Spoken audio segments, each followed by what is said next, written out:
Bismillahirrahmanirrahim. Assalamualaikum warahmatullahi ta'ala wabarakatuh.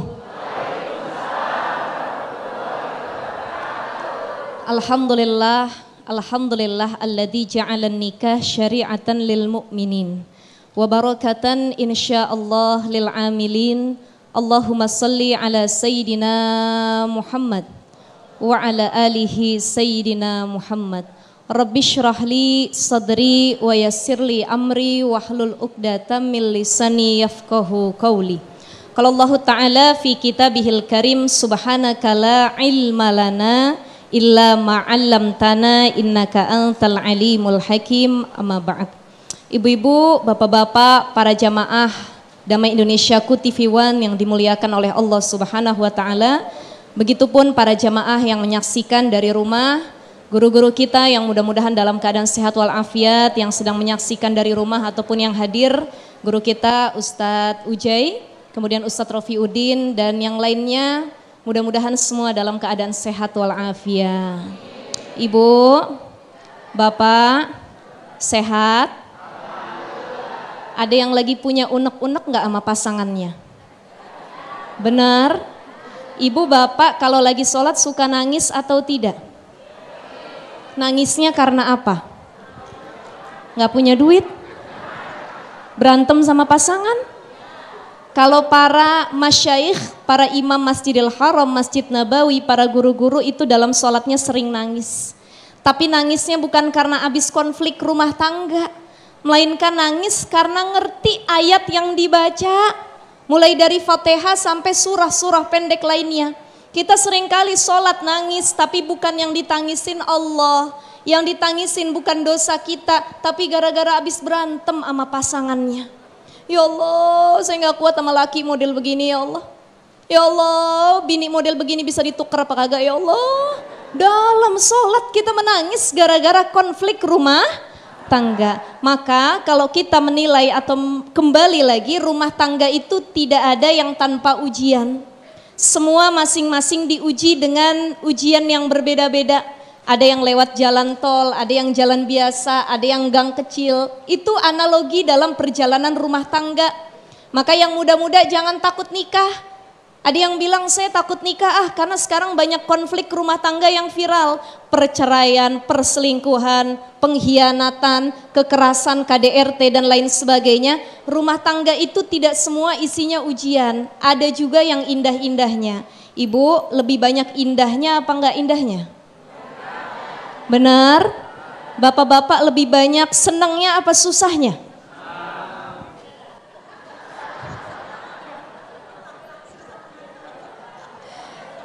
Hidup ini cuma dua setiap harinya, kadang nangis, kadang ketawa. Kadang seneng, kadang datang lagi ujian, kadang mandang bini hati seneng, kadang mandang bini hati kita gedek ya Pak ya. Ya Allah ya Rahman, ini salah satu bentuk konflik. Kenapa dalam rumah tangga konflik atau perpecahan itu hadir? Yang pertama harus kita pahami, likulli ra'sin ra'yun, setiap kepala pikirannya beda-beda. Rumah tangga suami istri disatuin, yang satu suku ini, yang satu suku itu. Yang satu didikannya begini, yang satu didikannya begitu. Disatukan dalam rumah tangga. Jadi suami istri masalah goreng telur aja bisa berantem. Suami pengennya diceplok, istri pengennya didadar. Makan bubur, istri tim diaduk, suami tim tidak diaduk. Berantem gara-gara itu doang. Maka banyak hal atau faktor. Yang pertama karena pemikiran yang berbeda-beda dan disatukan dalam satu atap hidup bersama-sama. Makanya menikah itu adalah mencintai orang yang sama dalam waktu yang lama dan bertahan untuk selama-lamanya. Ibu masih cinta sama suami? Bapak masih cinta? Gak dijawab. Sekali lagi yang mempertahankan rumah tangga bukan cinta, karena cinta hanya ada di awal. Tapi apa dua-duanya punya visi misi untuk beribadah kepada Allah Subhanahu wa ta'ala.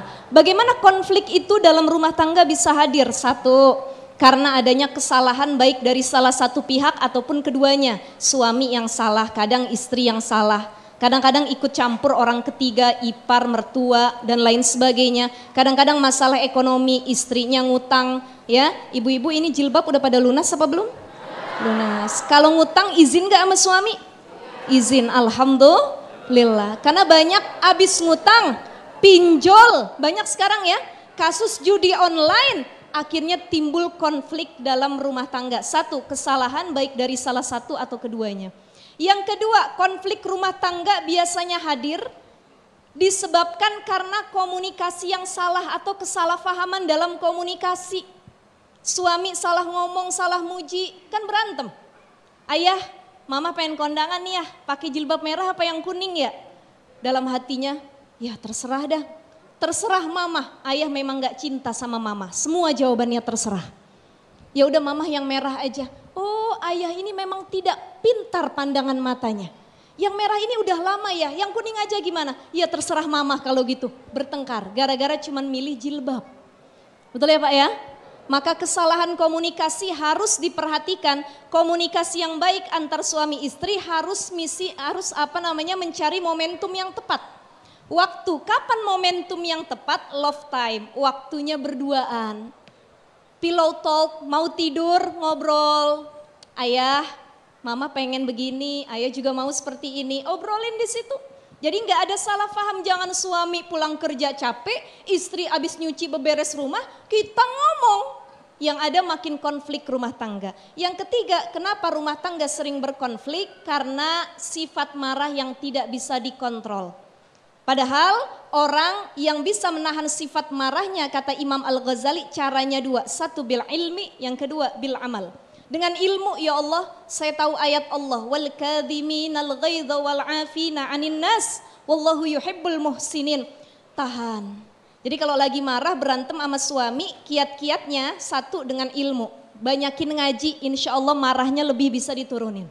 Yang kedua amal, bagaimana amal mengontrol diri saat terjadi konflik suami istri?